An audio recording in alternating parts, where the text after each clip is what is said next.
Hello friends, কেমন আছেন সবাই? আজকে একটা বিষয় নিয়ে একটু আলোচনা করব বা বলবো, সেটা হচ্ছে জলাতঙ্ক। জলাতঙ্কের প্রধান যে ব্যাপার সেটা হচ্ছে ভাইরাস আক্রমণ।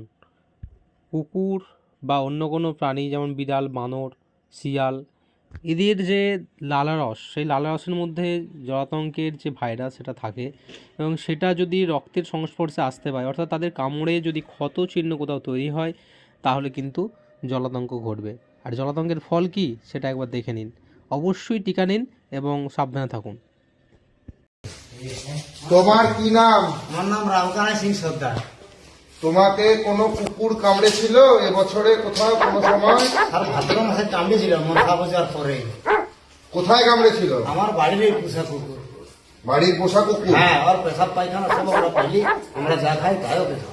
কুকুরটা বেঁচে আছে না মারা গেছে? কুকুরটা মারা গেছে স্যার, তারপর থেকে। কতদিনের মধ্যে মারা গেছে? তোমাকে কামড়ানোর কতদিন? আমাকে কামড়ানোর ওই মোটামুটি 3 দিন পরে। 3 দিন পরেই মারা গেছে। আচ্ছা, তোমার পায়ে হাতে কোথায় কামড়েছিল? এইখানে কামড়েছিল স্যার। অনেক রক্ত বাইরে। তা তুমি কোনো ভ্যাকসিন নিয়েছিলে? না, হাসপাতালে এসে ভ্যাকসিন নিয়েছিলে? কোনো টিকা নিয়েছিলে? ওই পাড়ার ডাক্তারবাবু আমাকে ইঞ্জেকশন করে এটা ভালো করে দিয়েছে। পাড়ার ডাক্তারবাবু? তোমার ঘর কোথায়? এই দিদিঘাট। ওখানে পাড়ার ডাক্তারবাবু হাসপাতালে আসতে বলেনি? না, বলেছিল যে হাসপাতালে যাও, দিয়ে আমি বললাম বাড়ির পোষা কুকুর, আর পিস লাগবে না, এই মনে করে আমি আর আসিনি স্যার। ভুল হলে ক্ষমা করে দেবেন। আচ্ছা, এবার একটু জলটা খাওয়ার চেষ্টা করো। স্যার ওই একটু চেষ্টা করো। ওই দেখো একটু চেষ্টা করো, চেষ্টা করো। হ্যাঁ, দেখো বাবা। হবে হবে, খাও দেখো। বাবু